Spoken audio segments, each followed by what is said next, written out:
আসবো জলপাইগুড়ি জেলায়। জলপাইগুড়িতে টোটাল সিট 7টি আসন রয়েছে। 2021-এর বিধানসভা নির্বাচনে তৃণমূল পেয়েছিল 3, বিজেপি পেয়েছিল 4।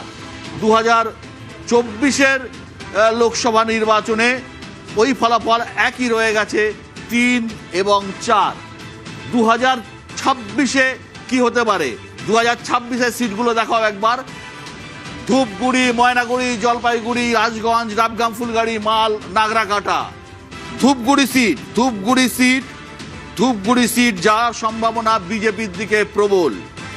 ময়নাগুড়ি সিট টিএমসির দিকে যাওয়ার সম্ভাবনা প্রবল।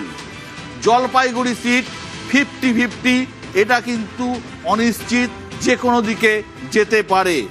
রাজগঞ্জ সিট খুব ইম্পর্টেন্ট সিট, এই কারণে এই রাজগঞ্জে যিনি তৃণমূলের জয়ী বিধায়ক ছিলেন তাকে সরিয়ে সোনাজয়ী অ্যাথলিট স্বপ্না বর্মনকে আনা হয়েছে এই সিটে, কিন্তু এই সিটও কিন্তু 50-50 হয়ে গেছে। বিজেপির দিকে সম্ভাবনা একটু বেশি আছে, হেলে আছে, তৃণমূলও পেতে পারে, এটা কিন্তু বলা যাচ্ছে না। যদিও এটা নিশ্চিত সিট ছিল তৃণমূল কংগ্রেসের, প্রার্থী বদল একটা বড় কারণ হতে পারে এই সিটে তৃণমূল যদি হেরে যায়।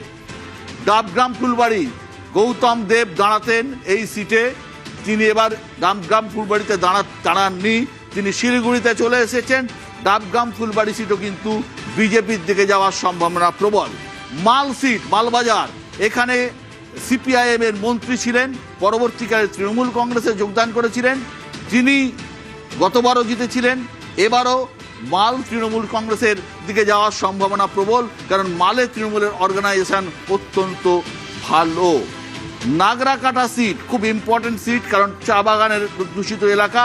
এই নাগরাকাটা সিটে তৃণমূল এবার নতুন একজন ক্যান্ডিডেটকে দিয়েছে, এই সিটে কিন্তু হাড্ডাহাড্ডি লড়াই হচ্ছে আমি যতদূর জানি এই সিটটাতে।